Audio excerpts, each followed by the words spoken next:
Welcome, everybody, to another episode of the Beyond Terrain podcast. I am your host, Liev Dalton.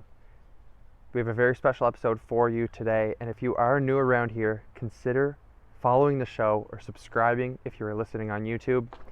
And if you like what we do, please give us a like, a share, a comment, a rating, or a review. These are all fantastic ways to help support the show and allow us to grow to get this message out to more people. If you would like to support Beyond Terrain further, you should consider joining the Academy. This is the #1 place to learn about terrain-based principles, from the true root causes of disease to actionable natural healing principles, considerations when you detoxify and rejuvenate your body. We discuss the role of symptoms, the truth about parasites, spirituality, psychology, and everything in between. This is truly a terrain-based approach to unlearning and relearning from the ground up, considering nature, the creator, and the truth. There's written content, video lectures, live sessions, community support, and an essence of meaning, responsibility, sovereignty, and longevity. Sign on for the year and you'll gain access to 2 Catalyst consultation calls where we can dive deep into mapping your terrain to create the most meaningful roadmap for you. For more attuned, one-on-one attention, do not hesitate to reach out. You can email me or click the link down below. But without further ado, let's dive into today's episode. Mr. Jacob Díaz, the undercover virologist, my good friend, you're back for another one. That's got to be number 4 at this point. Yeah. We just keep having bomb episodes, so I mean, we just got to keep having you back.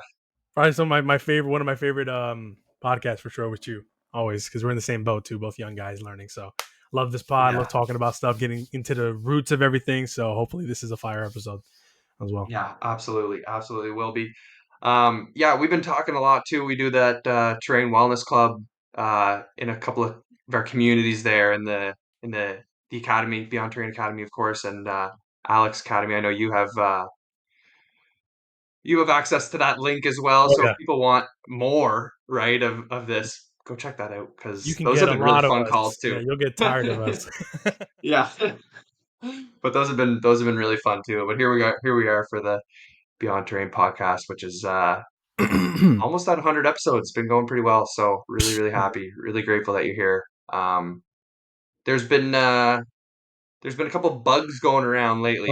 Couple germs, I've heard. A lot of people getting sick from one another.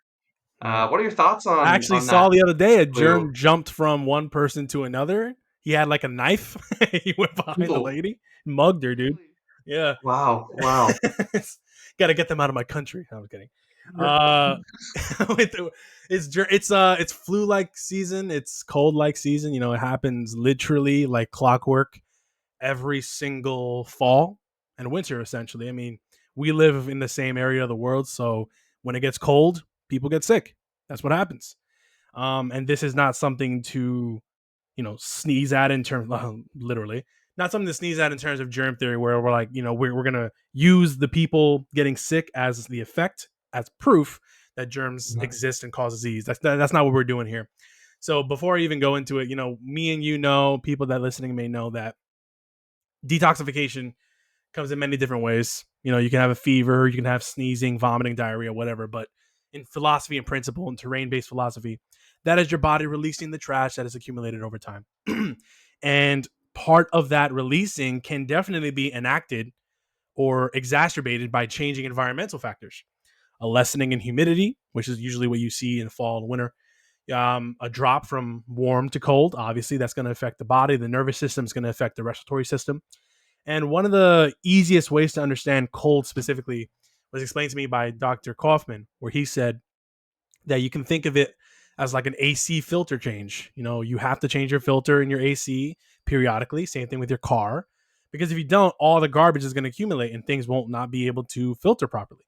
So when the body innately knows I have to repair my respiratory system to prepare for the colder months, to prepare for different elementals in the air, because the trees are no longer there to absorb them, less sunlight, less humidity, all these things.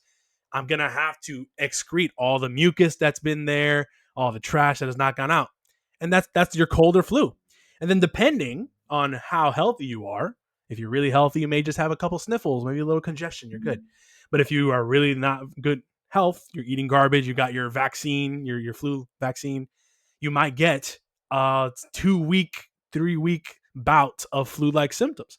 But in actuality, it's the same disease at different severities. I've seen people with very mild fevers that have cold symptoms, just a little cough, maybe some congestion, some throat congestion, whatever. But then I see people with flus, a massive fever, body aches, chills, sneezing, the same congestion. So just looking at it at the baseline, these are very similar symptomatologies. And depending on the livelihood of this specific patient, you're going to see different symptoms proliferate. That's nothing to worry about because your body's doing exactly what it needs to do. And if you go more to the root, I mean, I've mentioned this in passing, but the invisible rainbow, where Arthur Furstenberg was able to link certain non-native EMFs to the changing frequencies in areas where people will get flu-like symptoms. So how much is that? The influence of other energies, influenza, it's in the name.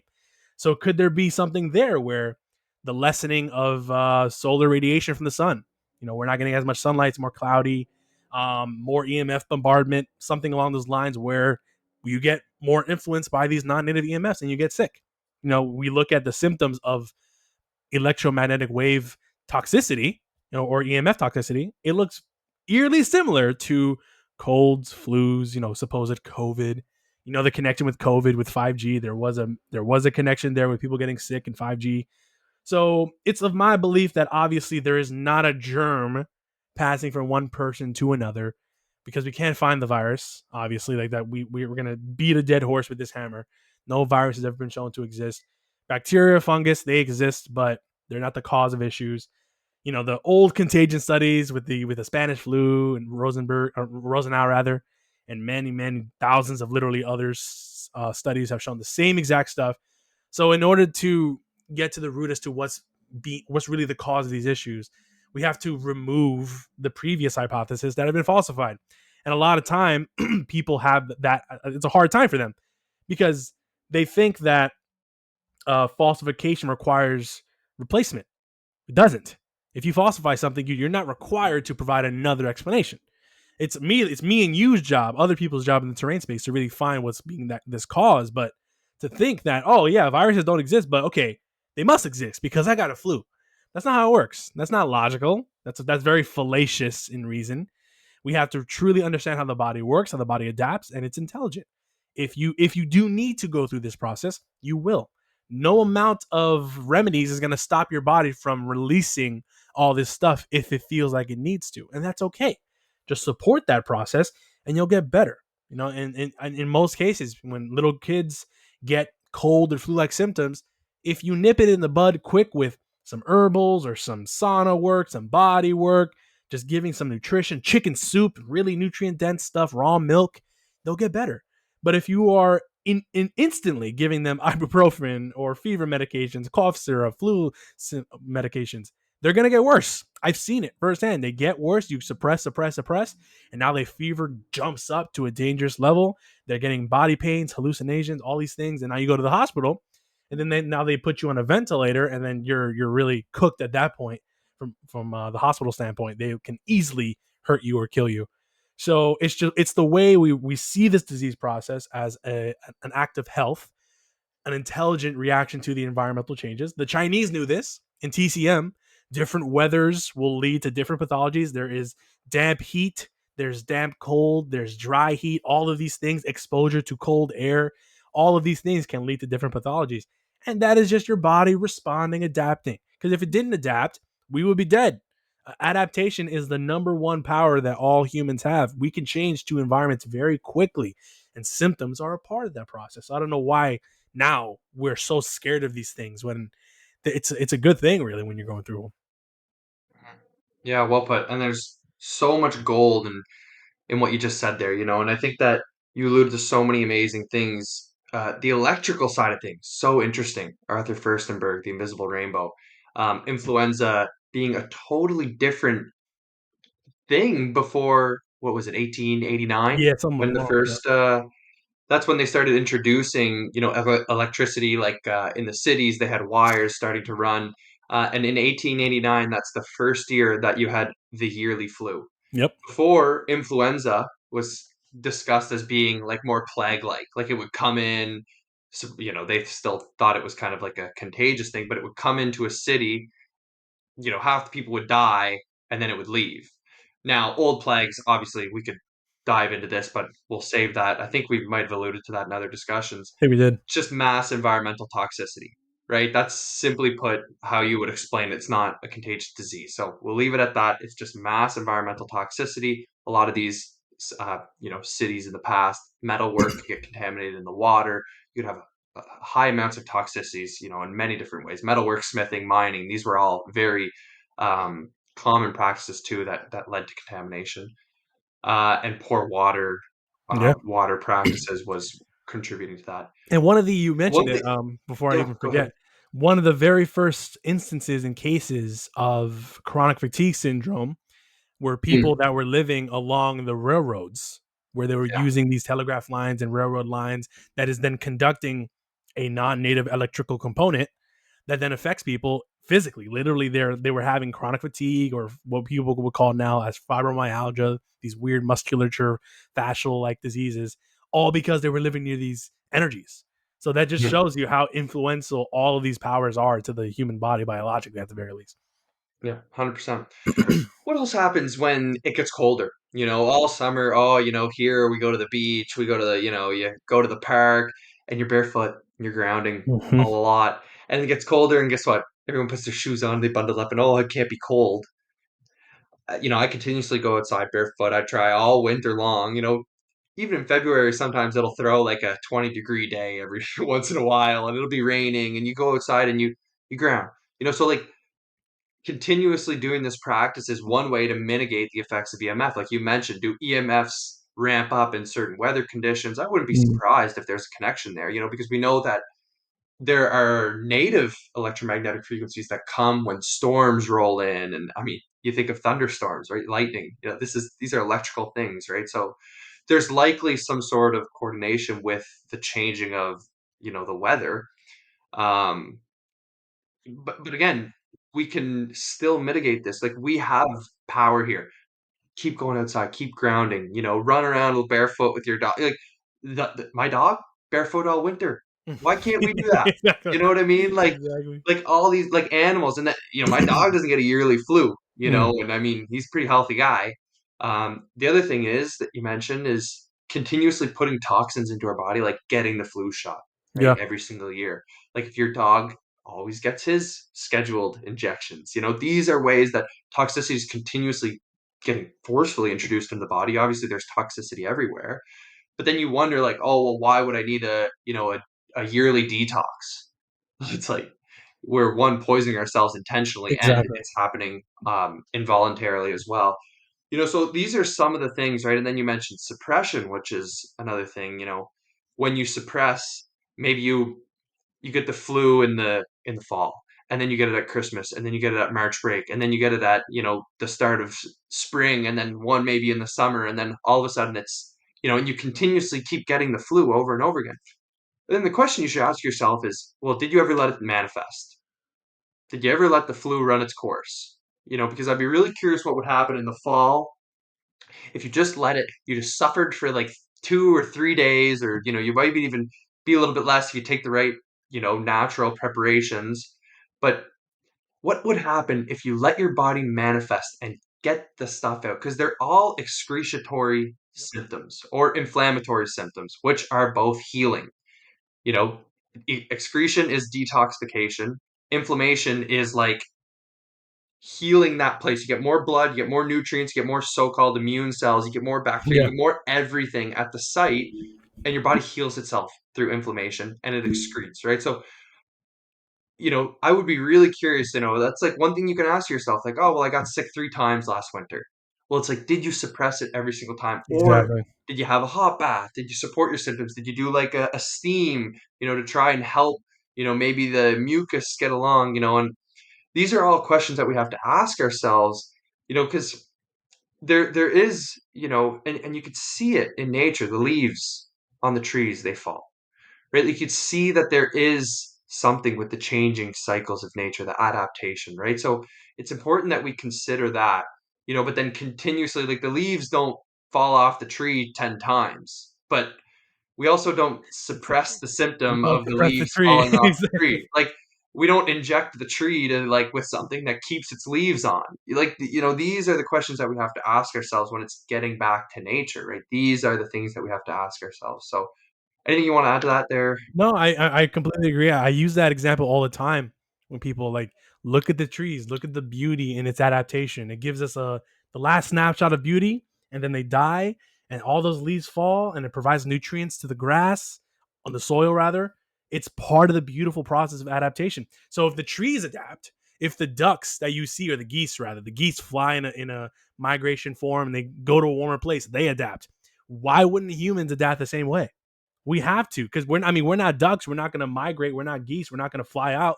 We're going to stay in our homes and do what we have to do because this is where we live. So of course we're going to have to adapt like the trees, because like the trees, we're not moving really. We're staying in the same area.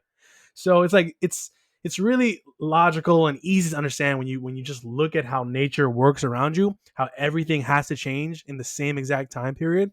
Why would humans be any different? Exactly. Exactly. I hope that you guys are enjoying the episode so far. Don't forget to leave that like, comment, rating, or review. Make sure to subscribe and follow the show as well. And if you really love what we do, I'm telling you, the Beyond Terrain Academy is the place you want to be. It is the last stop. No more gurus, no more trends, no more hype. Just simplicity, a return to nature. That's what the true terrain-based approach is all about. I have taken everything that I have learned from studying the terrain and beyond, speaking to the giants of the field, to people in many different healing modalities, rooting it in simplicity, returning to the fundamentals, returning to nature, distilling it all into easily digestible content for you to be able to apply it to your life, to allow yourself to become the best version of yourself. Full Academy members gain access to master classes, the Terrain Wellness Club with no other but Jacob Díaz and myself, live Q&A and discussion calls, the Terrain Studies Library to dive deeper into the literature, deep dive classrooms on parasites, symptoms, and so much more. We have community discussion forums, a group of individuals who are all grounded in the terrain. Don't forget, when you sign on for the year, you gain access to 2 Catalyst consultation calls where we can map out your entire terrain, internal, external, and create a meaningful roadmap for you to do the deep work to get achievable long-term results. But let's get back to the episode. So one big question that I always get asked is, okay, so if it's not a germ, what is it? If it's not All the time. contagious, what is it, right? And the first point that I like to make is that for as many cases of perceived contagion that we see just as many, if not more, cases of contagion not happening. Like only one person in the house got sick, 3 other people didn't get sick, even though they were all in the same house. 30% of the class got sick, 70% didn't, right? It's like we always focus on the negative. We focus on kind of what we want to see, and this is theory latedness, right? This is kind of like you focus on the yellow car, and all of a sudden you see yellow cars. So it's like, what are you going to choose to focus on? And that's why you have a scientific method. So I'm really curious, Jacob, how do you answer this question? If it's not germs, if it's not contagion, what is it? And again, we might be speculating here a little bit. Every case is a little bit different, but at the end of the day, like it's good to at least have something that maybe we can think about rather than it being this contagion narrative, which Contagion. has been completely falsified by thousands of Yeah, so experiments. that's actually the very first thing that when I get DMs and comments, the very first thing I tell them is, just so you're aware, there are thousands of failed contagion studies published in the literature that have falsified this belief regarding contagious disease. Many of which, like I say, thousands, kind of liberally. There's a lot more. I mean, when you read what's Can You Catch a Cold by Mm. Diane Roitas, in that book alone, there's thousands of studies. Some of them, I think there was one in the Common Cold unit of the 1940s. In 1989, up to that point, over 20,000 people had been experimented on regarding cold, flu-like symptoms, and there was a baseline that this is not contagious. It was that long, like almost 5 decades worth of research done in modern age, and they couldn't do it. So when I mention this to people, I say it very, very respectfully.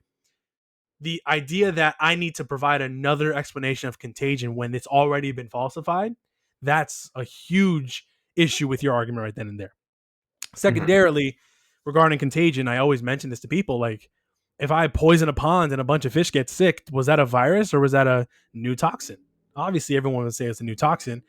So I say, okay, so what's different between us being fish and the pond being our environment? There's going to be a stressor, and that stressor can be literally anything. It could be a vaccine booster everyone got. It can be eating some bad Golden Corral if you went. It could be you drinking a garbage water that had some sort of runoff from a factory that was like 2 or 3 miles away. It could be cold weather, less sunlight. It could be whatever. But every single person in that pond will react similarly because of the same environmental exposure. And then when you couple in the energetic component, which I love talking about because and no one really talks about a lot of it in the science behind it, but we know energy is everything. We are bioelectric beings. The earth is a bioelectric being. The sun and the moon charge the earth. The lightning provides its positive charge from the atmosphere into the ground to become negative charge. That's why grounding is so good. Homeopathy is energetic. Acupuncture is energetic. The biowell is energetic. The Veda Austin's work with the holograms in the water and the holograms in the blood with the Bigelsons, that's energetic. Like we energy has always been around us. It literally is what makes us who we are. So why wouldn't energy also play a role in potentially communicating to another person, this is what we have to do? I'm resonating in this type of frequency because there's this stressor. You seem to have the same exact stressor. So we're going to do it together. I wouldn't doubt that there's some sort of correlation there. That said, with the contagion studies, it's kind of hard to believe it because, again, they did that. They shook hands, they spit on each other, and nothing ever happened. But and you mentioned it too, like the vast majority, the vast majority of people, they did. The vast majority of people kind of forget that a large majority of people that get sick do not get sick when other people get sick. It's kind of funny because they'll only point to, in my house, 2 of the 4 people around me got sick. Okay, but what about the other 2? Oh, well, I didn't think of that. Oh, okay, what about the literally hundreds of people in your workspace that you share with every single day? Maybe 20 of them got sick. What about the other 80? Can you explain that? If contagion was real, literally everybody would be sick at the same exact time. That's not a exaggerated statement. That has to be what happens. It doesn't happen. It never happens. And I told you offline, I've recently been treating a lot of my friends and family, each one of them having cold flu-like symptoms. My wife specifically, she's had a cold for a while. She's from Haiti, a hot, humid climate. So every time it gets cold, she doesn't do well. Her body has to adapt. So I've been treating her. I've been treating my friends, my brother, my father, and I have not gotten sick. I've been treating them consistently, really different patients for almost a month and a half. Been around sick people. I'm fine because I take care of myself. Liev does the same thing. I ground. I go out in the sun. I eat well, and I don't get sick because your body doesn't need to release this stuff if you're already at a baseline of homeostasis. So that's what I think it is. It's a component of common exposure, potentially some energetic frequencies that are resonating off of each other. It's not contagion because, again, if you want to push the contagion narrative, you have to show the virus and you have to show adequate contagion studies that follow the scientific method. It doesn't exist. None of it does. So we gotta just leave that contagion idea back in 2019 because that's when we really started questioning it. And it's ridiculous at this point. Because again, I see people all the time. Oh my god, my son is sick. What about your husband and your 2 daughters? Oh, they're fine. Okay. So what does that mean? It means it's not contagious. We focus on the result that, one, we've been indoctrinated with the familiarity of, oh, it must be this, it must be contagious, it must be a germ. This also perpetuates this kind of victim consciousness where it's not my fault, not my responsibility, so I don't have to take care of myself. I just need to, not be around sick people. But still, that doesn't cut it, because I hear so many Exactly. people say, "Oh, I don't know how I got sick. I wasn't. I haven't been around anyone recently." It's like, okay, Exactly. Bro. that's actually probably not good for you, right? Not being around people. We're social beings, so we probably should have that interaction with people. And um, again, like I think it underscores this idea too of like like you mentioned, and I think this is a huge component because you mentioned we're electric, right? We're electric beings. There's no doubt about it. You could be the most modern scientist in the entire world. The thing about biologists is they ignore that chemistry is the foundation of biology and physics is the foundation of chemistry. So like at the end of the day, like even in the modern framework, some of these systems fall short. But even in the most materialistic framework, we're literally all energy. So I don't know how that's a deniable thing. Um, we're made up of extremely subtle energies as well. Yeah. The world is all very, very subtle. And when you introduce more intense frequencies, and that's what we talk about with non-native electromagnetic frequencies. Some of these things are a little bit more intense. They're not in the same frequency. They're not in the same. They're not in the same level as natural frequencies. So they're foreign. Our bodies don't know what to do. Right? It's like confusing, right? It's confusing. So but this concept of grounding is like we ground all summer and then we stop. That's like one thing And why I really think the changing of the season is one of the biggest things, right? Because it's like even like it's like that fish example. You have the fish in the pond, and then you inject the pond with a bunch of toxicity, or inject each fish, right? yeah. It's like obviously that's a part of it, but then there's a bunch of fish that didn't get it, right? And then maybe some of them still get sick. But what if we took all of these fish and we put them in a fish tank for the winter?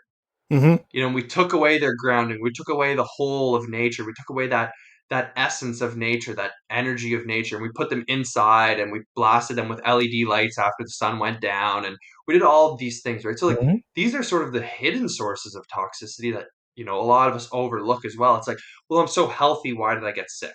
I eat right. I eat. I do the right things. This is the thing that I consistently hear over and over and over again. It's like, no, but I am healthy, so why did I get sick? But it's like, okay, did you stop going outside? Well, yeah, because it's cold. It's like, okay. So and, we're overlooking yeah. huge things. Go Of ahead, course, and please. and you mentioned the grounding. Grounding literally is a protective mechanism for non-native EMFs. So Yeah, not doing that will 100%. will obviously make you more susceptible. What else do people do when it gets cold? Again, they stay out, they stay inside. You mentioned it. They bundle up. They do not go out in the sun. They don't go out in the Mhm. moonlight either. They probably are buying food because it's cold. So they're gonna get some pizza. They're gonna have some Thanksgiving dinner, Christmas dinner, New Year's dinner, all the holiday stuff, more candy, more sweets. Usually people gain weight during the wintertime because they're eating more than they should. They're not going outside. They're not going out in the gym because, again, it's cold. They're not working out at home because they're lazy. So, again, it's like all of these factors and of course, they're going to get their boosters. So, of course, you're going to get sick. And I've always asked myself, too, like, of course, there's the environmental stuff and the lifestyle stuff, but how much is it that you go get your flu shot and that is that's just a boatload of toxicity right there? Then you get sick. I see it all the time. People, I just got my flu shot. I'm feeling really sick, and they call out next week because they have the flu. I'm like, yeah, you just injected yourself with like mercury and formaldehydes and aluminum and cell culture stuff, and of course you're gonna get sick. Yeah, yeah. And I mean, I've had a little bit of experience in kind of the medical side of the world, medical clinics, etc. It's interesting, the questions that even they'll ask. You hear people ask, oh, is this one of the vaccines that will make me sick? I've heard those questions like directly. Oh, is this the one that causes symptoms? Is this the one that, I'm going to feel sick after? Is this the one I need to call and work for? It's like, actually, they're all like that. They're They're all like all gonna that. do literally every single one. But I think, like you mentioned, it's like having a clean slate, going in with that clean slate makes a world of difference, first and foremost, right? So like stopping the toxicity. It's like childhood illness. We had a little girl here, about almost 8 weeks ago. And it's like if her life starts off with nothing but a bunch of injections, we're gonna have to catch up, right? We're gonna be playing catch up, and there's gonna be rashes, and there's gonna be all of these excretory symptoms. The body's gonna be trying to get this stuff out, right? Um, and this is just a very small developing child, right? So it's like over time the body catches up, and then what happens? We suppress all the symptoms. We use steroid creams, antibiotic creams, and we just continuously suppress. And then you wonder why we have epidemic of chronic health issues and such. Yeah. It really this can be extrapolated directly to this discussion. Is you suppress the yearly cold and flu-like symptoms every single year, again, it's suppressing the toxicity. And when you suppress the toxicity, it not only just stays in your system, but it gets more deeply stored. Like your body's going to try to protect itself in Yep. some capacity. So maybe it puts on more fat to store the toxicity in the fat cells. Maybe it puts it in an organ because it just has to tuck it away. And then you have a structural issue, and then you have an organ issue. And then, right, so like this is how these things develop. And the body just tries and tries to get it out. And if it's constantly suppressed, eventually it's going to say, well, we're not getting this out. How do we minimize the damage? Well, we have to store it in the body. And then we see that biological division. When we think of homotoxicology, we see that the disease is progressing past excretion. Now it's in like the storage and the Mhm. impregnation phases. It's just the body's trying to deal with it to minimize the damage. Amen. That's exactly where I was going to go about homotoxicology. The more you suppress, the sicker you'll become. The acute becomes chronic. And that's why, really, the acute symptoms are a good thing because that's your body just doing exactly what it needs to do, is draining the garbage. But if you just suppress for the course of your entire life with antihistamines, anti-inflammatories, antifungals, antibacterials, antivirals, whatever, you're just pushing everything deeper. And then your strep throat every year now has become, UTIs, and your UTIs have now become cancer. And you're like, oh, wow, I didn't know those were connected. Everything is connected because the body's one system. It's one thing. It can only dump so much. What's stored up over here, which would be a lot of blood, lymphatics. Of course, if you just suppress up here, it's gonna go down. It's gonna go down wherever there's room to store it, because the body, again, you said it, protective mechanism. It knows this stuff isn't good, but since since it's only working with what you give it, it has one choice: either leave it there and allow everything to decay, or push it deeper so that it can protect you for the next time. Which is why the next time you get sick, it's likely going to get worse. People usually, if they get their tonsils removed, for instance, that creates surgical scarring and that prevents lymphatic flow to the mouth. So you get a lot of strep throat pneumonia because the body's like, hey, you kind of ruined our ability to get trash out, so we're going to keep doing the pneumonia. But you keep taking your drugs, now your pneumonia has delved deep into your lungs, and potentially lung cancer can proliferate after a couple of years because all you've done is create stress to that organ. So it's like all of these things are connected, every single thing. What is, potentially ear infections can lead to random disease, like something in your toe. Like it's all of these things are the same thing. Your body only has so many ways to relieve itself of toxicity. So and you go to a doctor, they're going to say nothing is connected. Oh, this is separated from this. This has nothing to do with that. That's stupid. We're all the same. The blood, the fascia, the lymph, everything connects my finger to my hair on my forearm. My forearm to my hair is connected to my butt. Like everything is directly connected. So to think we're some closed system that one thing over here won't affect something down here is ridiculous. I hate it. And to think that we are a closed system is problematic as well, because our external environment influences our internal environment, right? We are a representation of our external environment. You live in a modern world, you live a modern lifestyle, you live stagnantly, you don't move your body, you don't eat the right food. This will become what your inner terrain is, right? No. So it's a direct influence, right? Or your external world influences your internal world, and maybe your internal world influences your external world as well, which is a fun thing to And we're explore. just like the germs. And the microzyma become bacteria and fungus depending on the environment. We're the same thing. We will reflect health or not or disease based on the environment we're in. Yeah, 100%. So along the lines of what do we do, right? Like, you're well versed in homeopathics, isopathics, natural remedies. Sometimes just letting it run its course Mhm. is a reasonable option too. There's nothing wrong with that, right? Sometimes if we want to help our body, this is the importance of going to a terrain-based practitioner like Jacob, like Marie Arce. Like these are the people that we need to discuss, like go to when it comes to the use of a homeopathic or a natural preparation, because the most important difference is that Jacob and the people in the terrain field, they do not work through suppression, right? If they're gonna help you with something, and if you want to take something, like some people like to have something, like it Yeah. feels like they're doing something. Nothing wrong with that.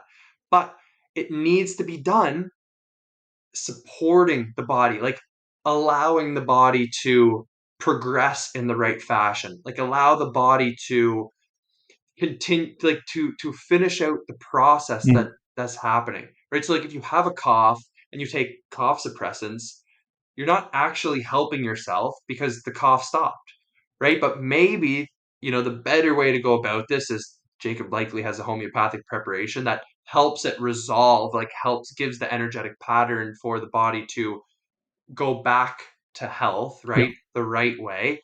Or maybe you're using, an herbal steam and you're allowing that, mucus to move and liquefying it and creating the conditions that a cough or a fever, you're like mimicking the symptoms, right? You're like allowing, like, rather than take a cold shower if you have a fever, take a hot bath, Yeah. right?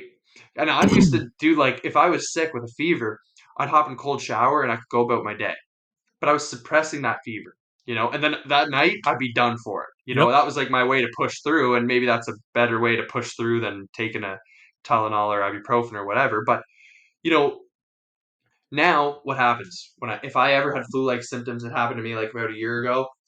Hot baths. I ate nothing but raw animal-based foods. It didn't even last 16 hours. I was totally back to normal, felt phenomenal. So like help it along, help the body along rather than suppress it. So Jacob, tell us Yep. a little bit about that approach, right? Like rather than suppress, we're supporting. Tell me about that, how it ties into the use of homeopathics. Tell me about why you wouldn't want to go to any homeopathic practitioner because a lot of them are kind of still germ based and still kind of in that suppressive mindset. Tell us about that. Absolutely. So you hit the nail on the head. It's all about relieving the symptoms of disease by allowing the body to effectively get stuff out. That's what we have to think about when we are treating people with homeopathics, with herbals, with minerals, whatever it is. You are allowing the body to use what you're giving it to boost the process. Because in a perfect world, the body does not need help. But since we're inundated with toxicity, there may be times where the body is having a hard time processing something, or things are a little too acute or too uncomfortable, where you can give something that aligns with what the body's trying to do, and the body will intuitively accept that message and do it more effectively. That's what we have to think of it as. The practitioners that you go to, whether it's homeopathic, whether it's an herbal, that will label something that they give you as anti-inflammatory, antibacterial. Stay away from them because that energy is going right to you as well. That is the same exact mindset. And it's funny. Homeopathy, founded by Dr. Samuel Hahnemann, had no real. I mean, he was a traditional doctor. A lot of homeopathics actually were. They were traditional allopathic, heroic medicine men. But they left that process because they felt it was so damaging and didn't reflect health well. So the whole principle behind homeopathy is actually stimulating the body's vital force, which what we talked about is energy. The energetic imprint of the body needs a boost, needs some support. So you resonate something with the right frequency, the energies will be able to relieve things. So homeopathy at a baseline is all about relieving the body. It's not about suppression. So homeopathic practitioners that push suppression are directly going against what their philosophy is all about. The same thing with herbs, with herbalists and all these things. Like if they label turmeric as an anti-inflammatory, go home because it's actually pro-inflammatory. When you look at what turmeric does, it is actually a warming herb. It literally stimulates your body to bring in more blood and lymphatics to an area, thereby increasing heat.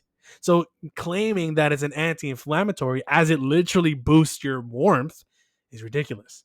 Of course, you can use a turmeric poultice if you get injured, like if you hurt your knee or your ankle, yeah, you can put that over. It's not anti anything. It's boosting what the body's already doing. So when you use peppermint, garlic, clove, and you want to claim it's antibacterial, it's not. It's these herbs came from the soil. The soil is literally where many of these germs come from. The germs themselves seed themselves in the herbs, creating a microbiome in the herb. So this idea their anti-germ is ridiculous. It's not founded in nature. So we talked about it last week with the parasite cleanses. What are these herbals doing? They are relieving the body of a lot of trash, because a lot of these herbs are the manifestation of nutrition from the soil. So they have a lot of the things the body lacks. So they're going to clean out your lymph, your liver, your kidneys, your gut, and you're going to feel better because it's boosting that process. But you put all these labels to these herbs, to these homeopathics, you are then bringing in that idea of germ theory, contagious disease, and suppression. When all of these modalities, and I made a very thorough Flexner report post, all of these modalities at their base is about helping the body's force heal. It's not about suppression. If you find a practitioner that talks about anti this, anti that, they are seeded with the germ theory mindset, which means their knowledge is extremely limited, very limited. So specifically with homeopathy, which is what a lot of what I do, homeopathy, and I learned a lot about it from Lisa Sturback, who is a homeopath out in the UK. She's amazing. Reading some Materia Medica. For people that are wondering, homeopathy, arguably, and I'm not saying, I'm not making a positive claim, is the most well-researched modality in the modern age. There is a ridiculous amount of research, peer-reviewed studies in their own way, Materia Medica, that have gone through what homeopathics are, the philosophy, where they come from, the provings, all these things. So essentially what homeopathy is if I have eczema, dermatitis, psoriasis, whatever, something in my skin that my body's having a hard time coming out, whether it's from a liver stagnation, a gut stagnation, whether it's from toxicity on my skin, a lack of nutrition, whatever it is, I can take a minute dose of something said to cause those very symptoms. But that minute dose does not contain anything above 12C in homeopathy, does not contain anything physical left over. It's just the energy behind it. If I take, say, a 30C of sulfur, which is literally what, sulfur, that poison that you can put on your skin and get red bumps and pustules, all that thing. If I take a diluted dose of 30 centennial sulfur, the energy of that remedy will be accepted by the energy of my body. My body's having a hard time excreting things through the skin. This right here excretes things through the skin. Let me use it and boost the body's energy to relieve myself of these symptoms. And the good thing about homeopathy is that since it's stimulating the body's vital force, it's working again with in mind that your body is relieving stuff, getting things out. The homotoxicology principle in homeopathy is called Herring's law of cure. So this was actually around before the idea of homotoxicology, where it's essentially things go from within to without, which is what homotoxicology is. Things will go from inside to outside of the body, from the least important organs to the most important, or rather from the most important to the least important organs. So things are going to relieve themselves usually from the bottom up, or disease progresses from the top down. So things get deeper and things will come out. So that's what homeopathy is. And you do have to find a homeopathic practitioner that, again, knows this principle and is not seeking to suppress and will not overdose you too. Because if you overdose with homeopathy, that can cause confusions in the energies. And potentially, if you're using something like a 6C, let's say, how homeopathy works for people listening is you take one part of a substance, so that could be an herb, that can be a mineral, whatever, and then you put it in 99 parts water. You then shake it up, and that is called a 1C remedy. You do that same thing over and over again 6 times, it is now a 6C remedy. That 6C remedy still has physical stuff left over. Very tiny, tiny, tiny amount, but still physical stuff left over. So if you dose yourself too much with a 6C, you can actually stimulate a proving, which is literally a reaction to the physical substance in the homeopathic, which is partly why I steer clear from the 6Cs for the most part. I go to 30C because that is going for physical and emotional and doesn't have anything physical left over in the remedy. It's more energetic. And what I've seen is it really, really helps, especially with, acute issues. I've never used homeopathy as of yet for chronic issues yet. I use it for more so, hey, I have some migraine or I have some diarrhea issues.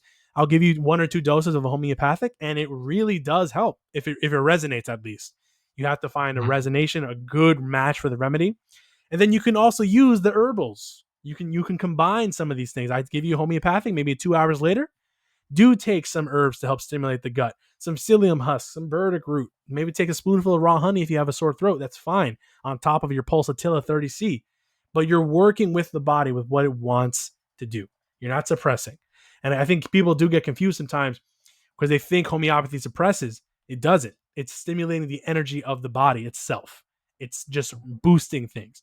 But you have to find one that actually knows what they're doing. So in technicality, my title is naturopath. But in naturopathy, the history of naturopathy, Benedict Lusch and all these people that did hydrotherapy, naturopathy is just an amalgamation of all these different things. They essentially mix everything in one thing. Homeopathy, herbs, body work, hydrotherapy, sauna work. So that's what I kind of do. I'll incorporate literally everything. If I think there's a body worker in your area that can help, go there. If I think you can take a homeopathic thing, do that. Like there's a lot of different options. There's not one size fits all. That's the thing. Some people may work with homeopathy, some people don't work with it. It's different for every single person. Another thing is the mental side of it. Do you believe it's going to work? Right? Do you believe the intuitive nature in the herb or the homeopathic will work for you? If you're like, oh my God, this is not going to work. This is stupid. This is quackery. I mean, you're already stopping all that energy from going into you. But I've also seen it too, where people think it's not going to work and they get better the next day and they're like, whoa, that is insane. Because the energy is always stronger. The body's always stronger than what your mind is. So at the end of the day, if it's going to work, it's going to work. Another thing I use is isopathics. You did mention that. Isopathics they're under the umbrella of homeopathy because they are diluted substances. But the ones I have worked with, they only go up to around 4 to 6x, meaning there is still a lot of physical things left over in the remedy. Isopathics are just isolated germ forms, bacterial forms, fungal forms, mold forms. And isopathics are really predicated on the pleomorphic cycle, where as we all know, as your germs change, they may reflect the terrain. So if the terrain is diseased and reflects a specific germ, you will then take a couple drops of that specific germ to help stimulate the pleomorphism to finish the job more adequately. A healthy person does not need this support, but a lot of times people are just simply not healthy. So to give people an idea of how this works, my brother, he had lymphedema, maybe I'd say 6 months ago. Not a healthy guy. I love him to death though. Um, he had just massive lymphatic stagnation in his left arm. So he went to the hospital. They said he had bone sepsis. And obviously, when the hospital tells you have sepsis, the antibiotics will come, the poking and prodding will come, and potentially you may even die from the hospital protocols themselves. And I was like, that's not going to happen for my brother. So I went to the hospital and I looked at what I had, and I saw that one of the isopathics that is indicated for lymphedema is mucorrhizmosis, which is a fungal remedy from the mold of mucor. So I gave him like 3 drops orally in the hospital. He was literally being treated by the nurse, and I was like, move. I gave him some stuff in his mouth, and I gave him like about 6 drops on his arm, rubbed him in on the lymphedema. Did that about twice. The very next day, his inflammation had dropped down, I'd say about 60%. And the nurses were like, they were literally, you can see how confused they were about how the lymphedema had really resolved itself so well. And it was simply because I helped the body do what it needed to do.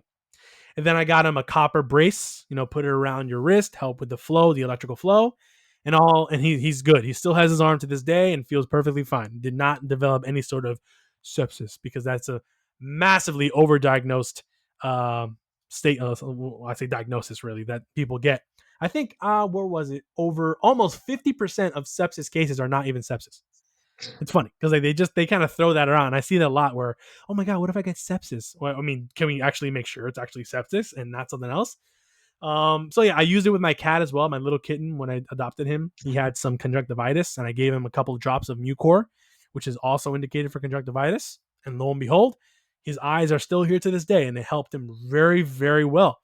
I use Aspergillus niger, which is black mold. Funny enough, we use that for connective tissue issues because Gunther Enderlein, he found specific fungal species were indicated and actually helped the body with specific issues in the in the circulatory, the lymphatics, the structure.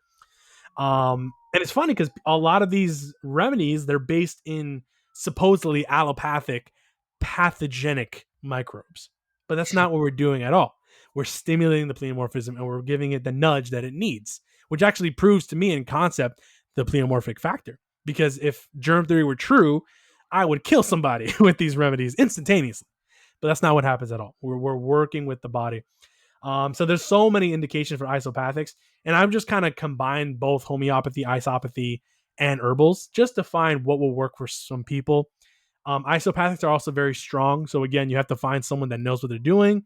I would like to think that I know what I'm doing because I've used it with myself, my family, my clients. But Dr. Mary has been using these for literally like 2 decades plus. The Bigglesons as well have used it for 2, 3, 4 decades plus. Bear Lando has used it for decades on end as well. So I'm more of the new school. So finding people that know what they're doing is very important and getting educated from them as well.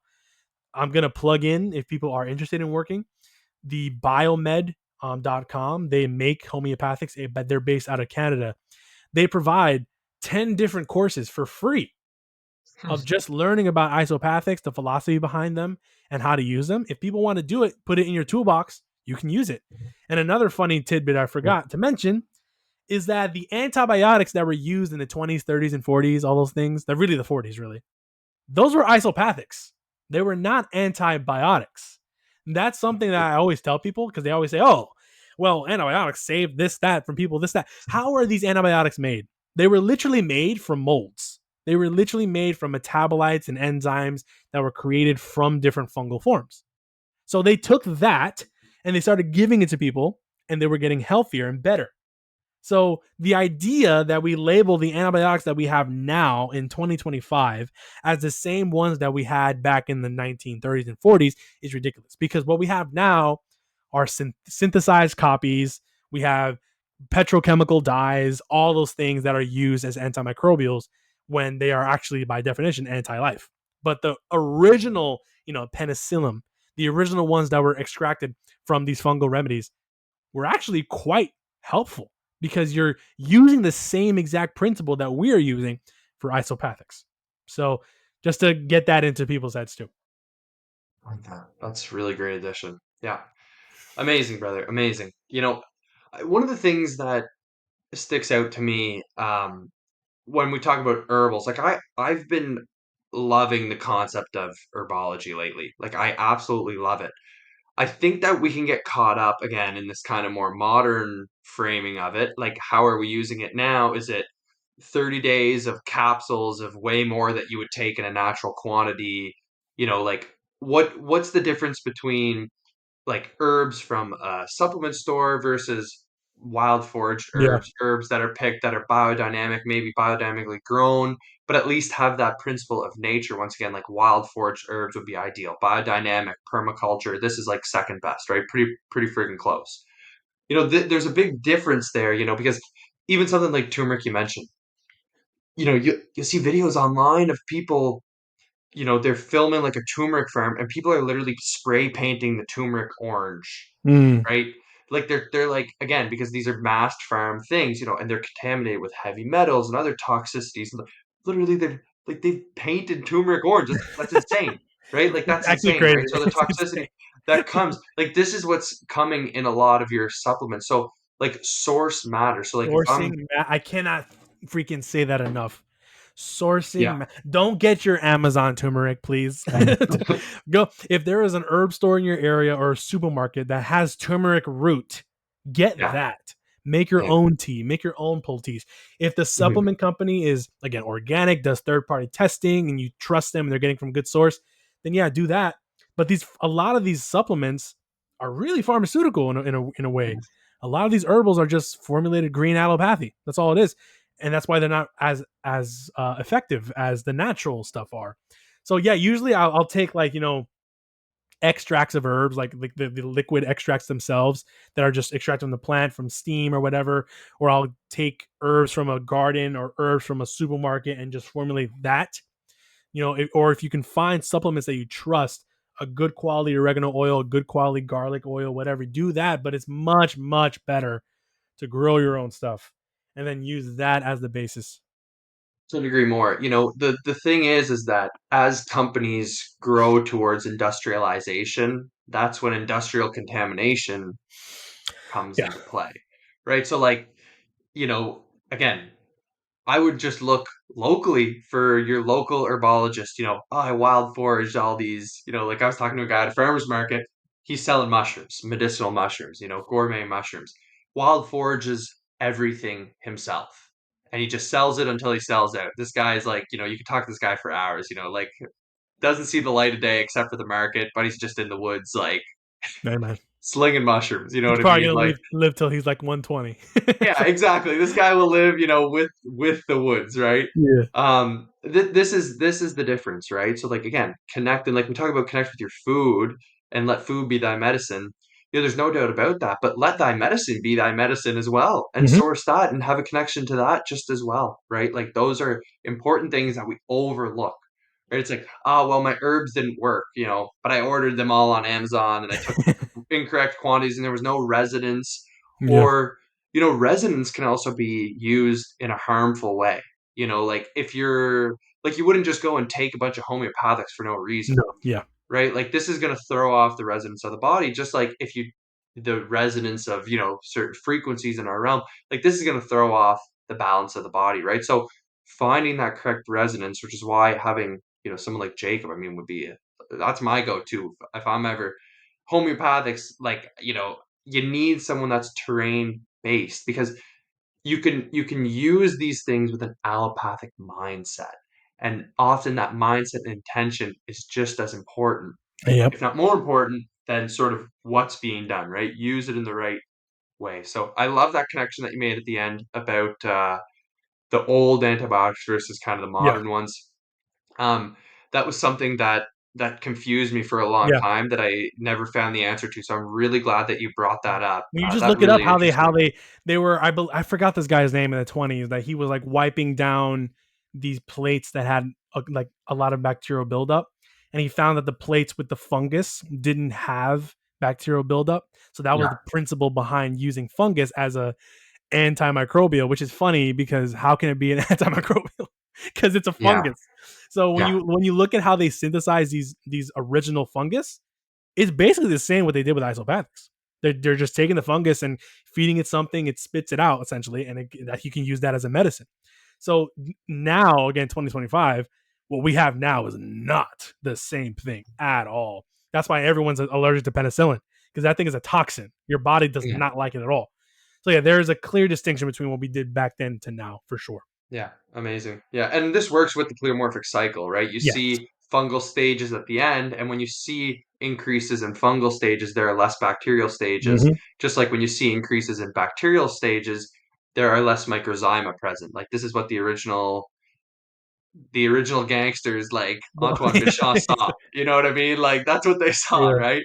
Um, so that's very interesting. I really glad you brought that up. Something that people have been asking me a lot is osteopathy Mhm. versus chiropractic. Like, because often I'll say it in passing, I'll say, you got to go to an osteopath. Just go. And if you go to a good one, they're going to see you maybe once or twice and then tell you, nope, I don't want to see you again. Um, versus maybe a chiropractor will say, I got to see you every week for the next Mhm. 7 to 8 years until I retire, on your insurance benefits. But, like, I think there's this misunderstanding of what osteopathy is. So I'd really love for you to maybe clear up what Yeah, is osteopathy, and like why it can even help the body at all. of Why course. it could be. It's like something like that first line of it's like one of these things that you can really across the board say Mhm. it's going to benefit you in some capacity, right? A good Absolutely. osteopath, it's that body work. So tell us about that.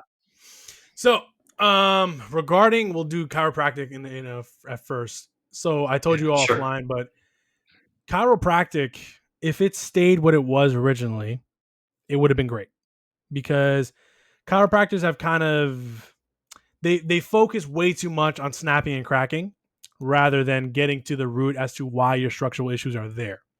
Dr. BJ Palmer knew this. He is like one of the he's the founder of chiropractic, but he also also understood germ theory too as a fraud. One of his most Ah, famous quotes was, if germ theory were true, nobody would be alive to see it. Yet now you see all of these chiropractors freaking wearing masks, getting boosters. And like, bro, do you know what Dr. BJ Palmer was all about?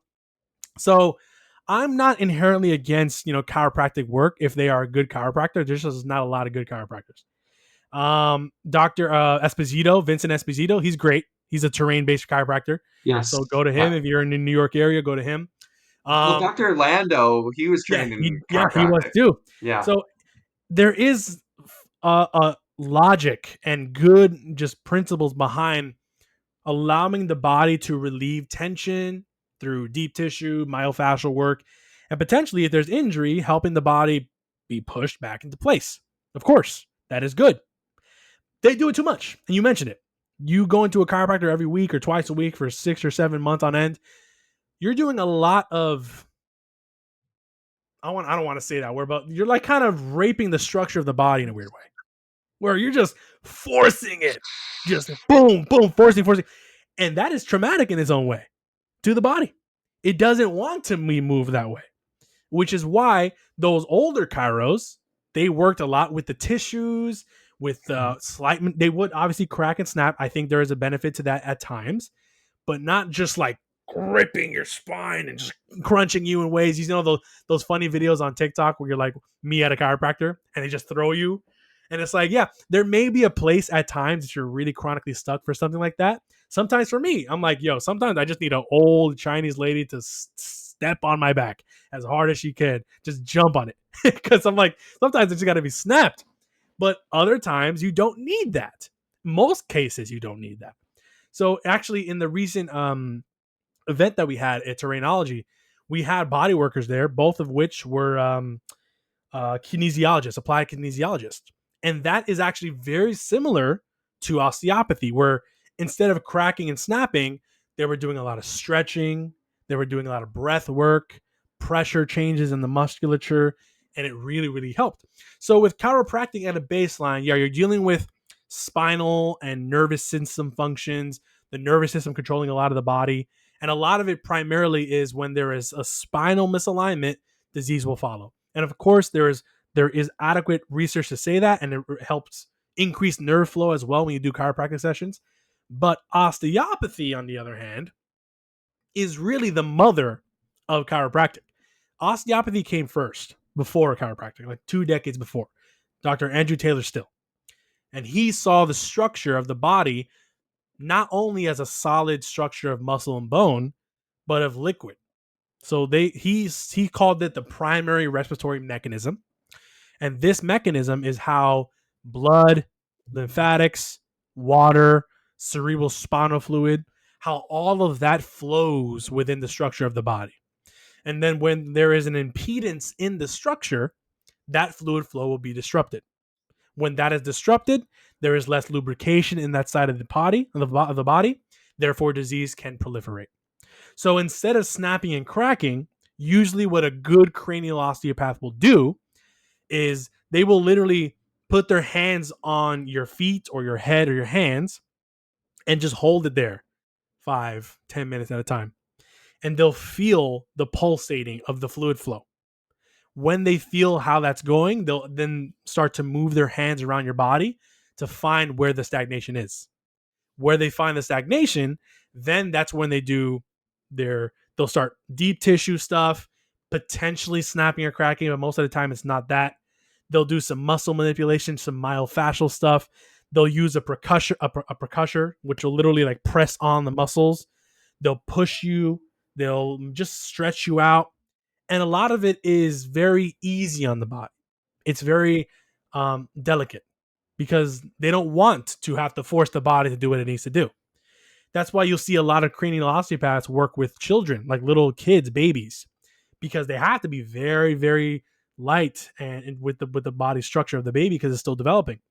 So in that, I prefer going to a cranial osteopath because they will work with what the body is giving it, and they're going to work with the fluid flow. And I'm a huge fan. When I learned about the fluid flow, I became a huge fan because we are water-based, electrical-based beings. Really, we are water suits in a weird way, and the bones themselves. I think both of these modalities have it right.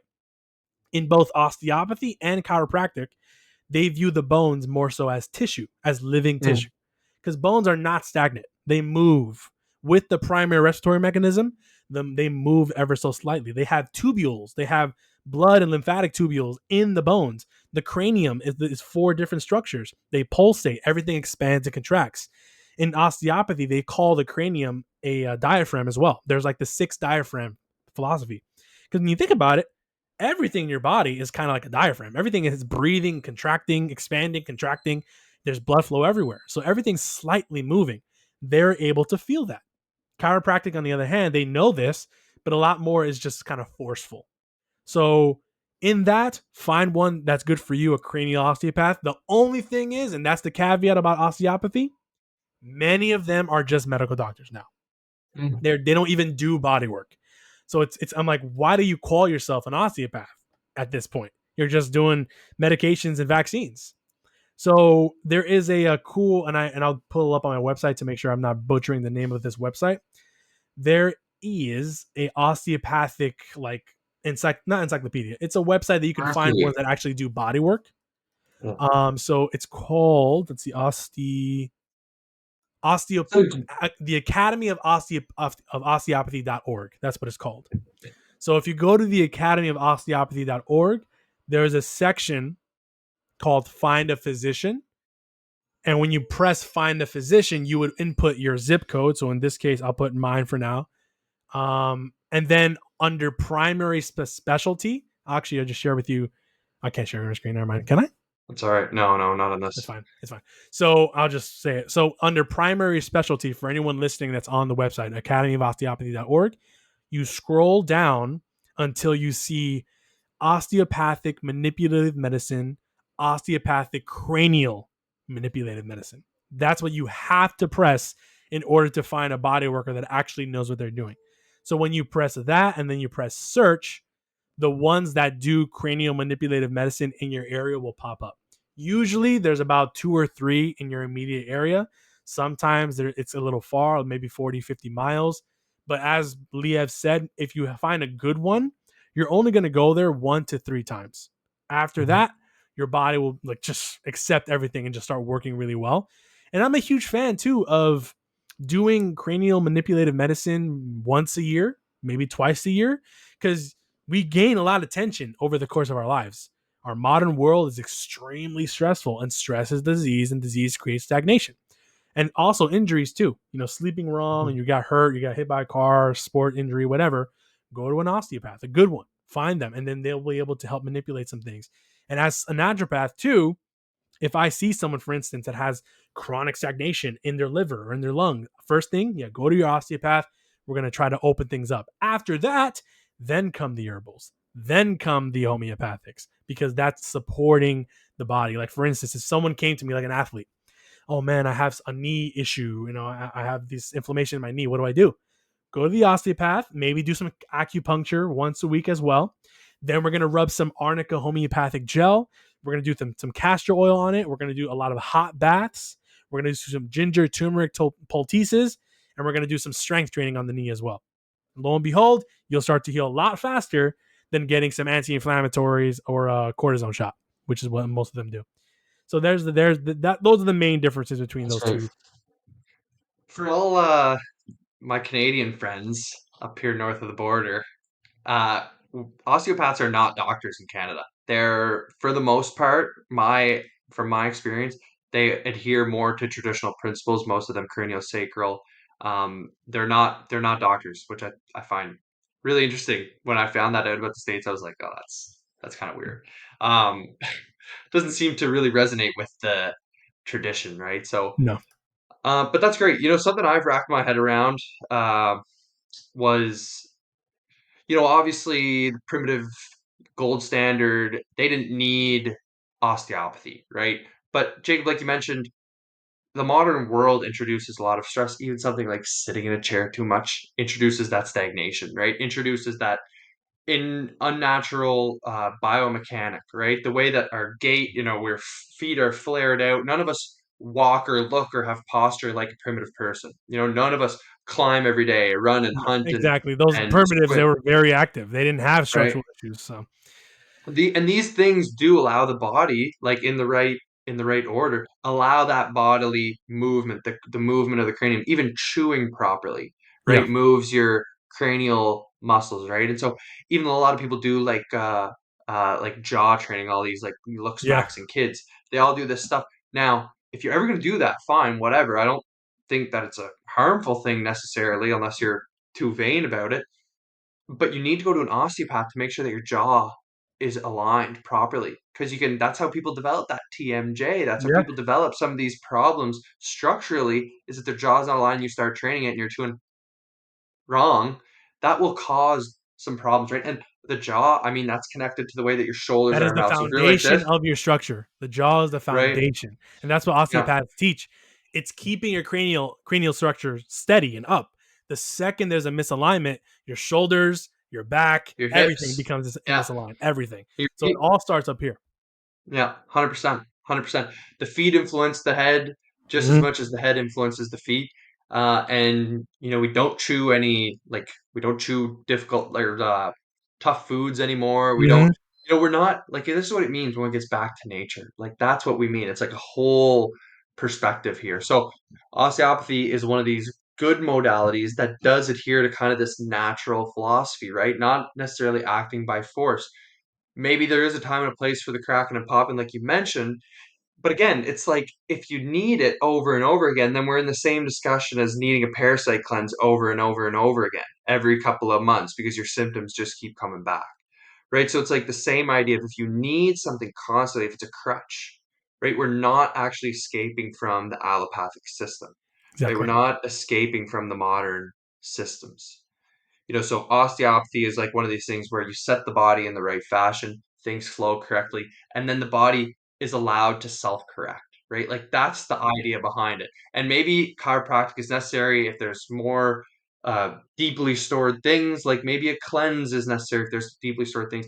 But the second you need to cleanse constantly, you're overlooking lifestyle factors, Yep. you're overlooking the source of toxicity and deficiency in your life. Then we're getting away from what natural healing is truly about. So it's great. What do you got? What do you got for the listener, Jacob? What do you want to leave them with? Man, just trust your body, guys. Really, it's that simple. And germs don't cause disease. That's simple. If you guys are interested, of course, we already talked about it, but we're doing the Terrain Wellness Club once a month. Any questions you guys have, come through. Me and Leah have the link as well. If you guys want to join, I'll be kind of publishing this school thing I've been working on for like almost 2 years now.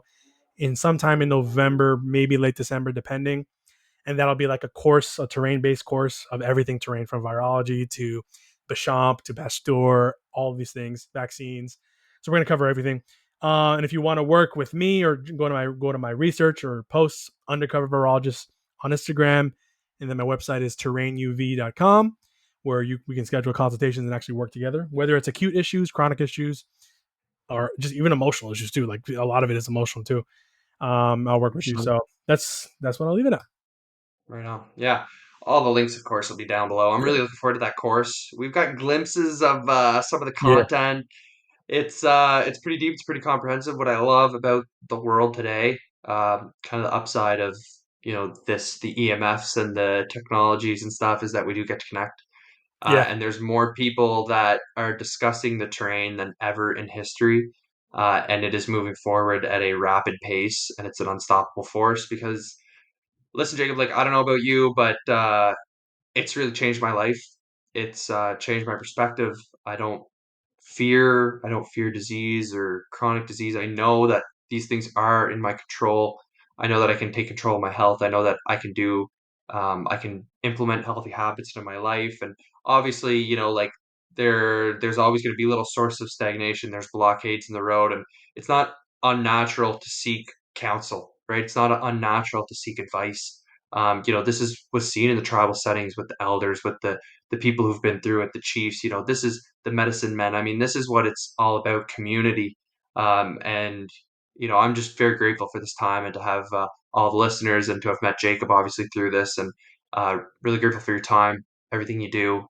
So let's keep pushing. Thank you. Keep pushing. All right. All right, I want to thank you all for listening. Before we wrap this up, we should all remember that this podcast is for informational purposes only, not medical or therapeutic advice, and this does not replace the advice from a qualified professional or practitioner. But also remember that we are sovereign, responsible beings capable of thinking, criticizing, and understanding absolutely anything and everything. We are together self-healer, self-governable, self-teacher, and so much more. And together with the greater forces, we can reclaim our health, clarity, sovereignty. Listen, I deeply appreciate every single one of you that took the time to listen to this podcast today. I hope you learned something. I hope you found it informative. If you did, give us that like, give us that share and a comment, rating and review. Make sure to subscribe and follow the show so you can join us along this journey. Check out the old podcast, YouTube videos, and check out the Beyond Terrain Academy if you want to go deep into actionable, distilled steps for you to improve your life. Of course, I'd love to hear your thoughts on the episodes. You can reach me at any time on Instagram. It's probably the best spot, Beyond Terrain. I welcome your comments, critiques, criticisms, whatever it may be. I love to chat about this stuff. And do not forget, if you are ready to unlearn, to truly become the best version of yourself, to achieve your entire whole potential, sign into that Beyond Terrain Academy. It will be the last stop. I hope that you graduate with meaning, purpose, clarity, and you will never need another practitioner, another supplement, another protocol. After that, you will have simplicity, clarity, and meaning in your life. But as always, the mind is the only thing that can stop us from achieving this, because there are two types of people in the world. Those believe they can, those believe they can't, and they are both correct. Thanks for listening, guys. Take care.